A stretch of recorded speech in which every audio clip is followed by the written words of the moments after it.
Good evening, folks. This is Deb Delapiana, and this is your short take. You know, I always have these grand and glorious things planned. You know, tonight's plan was to talk about Greg Abbott and how Greg Abbott is fast on the heels of what Ron DeSantis is doing in Florida. Greg Abbott's doing it in Texas. Okay.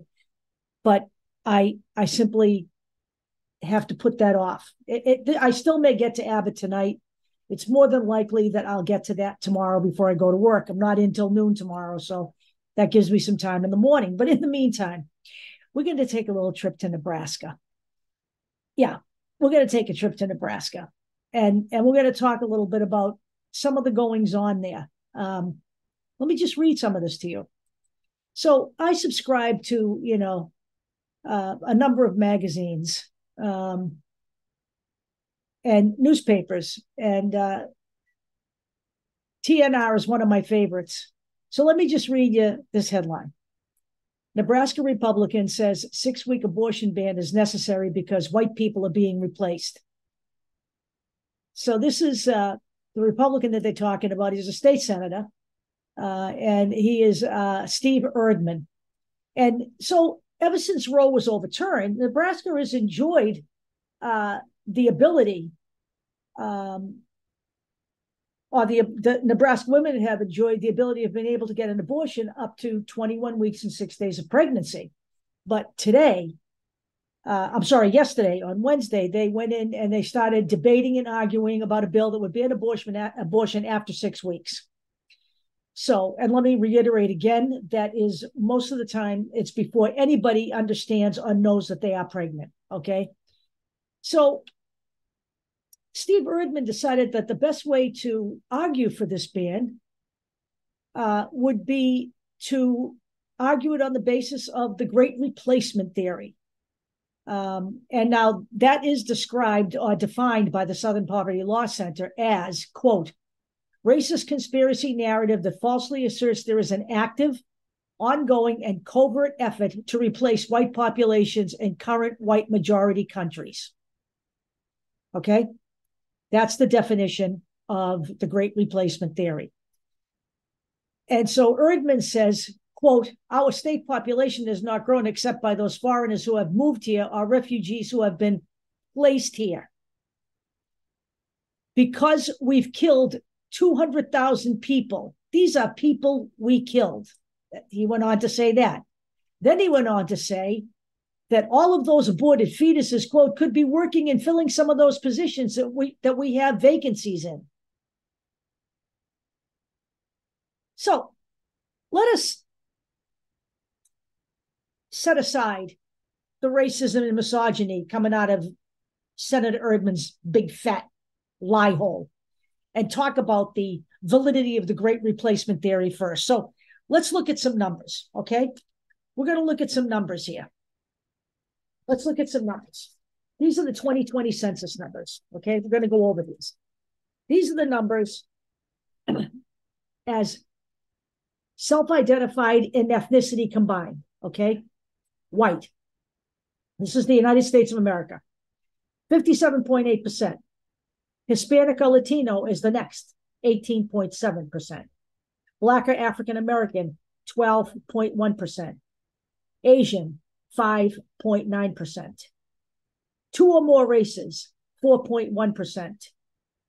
Native American or Alaska Native, 0.7%, because actually Whitey has done a great job. They did a great job when they discovered America, wiping out the Native American population. Some other race, I don't know what that is, but it just means not white. And not any of the above, 0.5%. Native Hawaiian or other Pacific Islander, 0.2%. Now, let's just say you go without the ethnicity portion of the program and you do self-identified. This is the way they break down when they break the numbers down from 2020. 61.6% for white. Goes up, actually. Black or African American, 12.4. Two or more races, 10.2. Some other race, 8.4. Asian, 6.0. Native American or Alaska Native, 1.1. Native Hawaiian, et cetera, 0.2 stays the same. The point is, there is no great replacement theory. The white man is not being replaced under any stretch of the imagination. So apparently, Mr. Erdman believes that only white people get pregnant. Is that what we are led to believe? I'm sorry, folks, but I want to give you some abortion statistics now from 2020, which are reported in this manner in 29 states. So this is from 29 states in the District of Columbia, because not every state breaks down abortion numbers this way. But let me tell you what we have.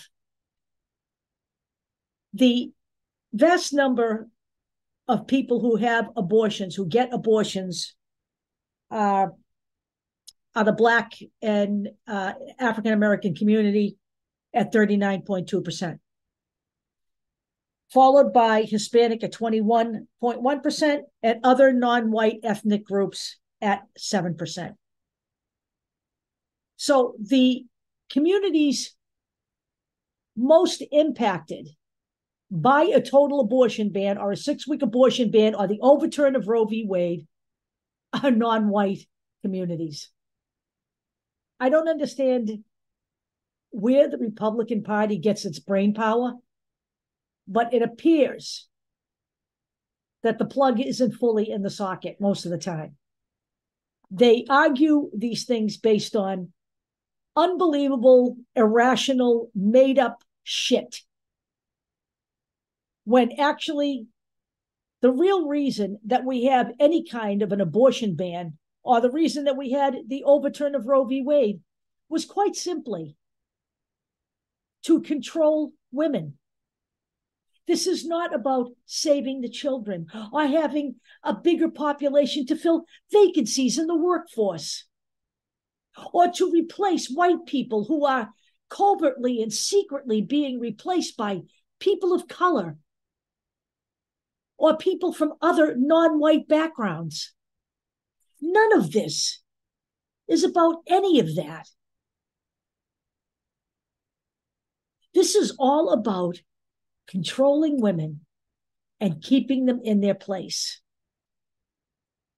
Do you know how many misogynists and male supremacists are actually out there spouting the nonsense that society's downfall came when women were given the right to vote?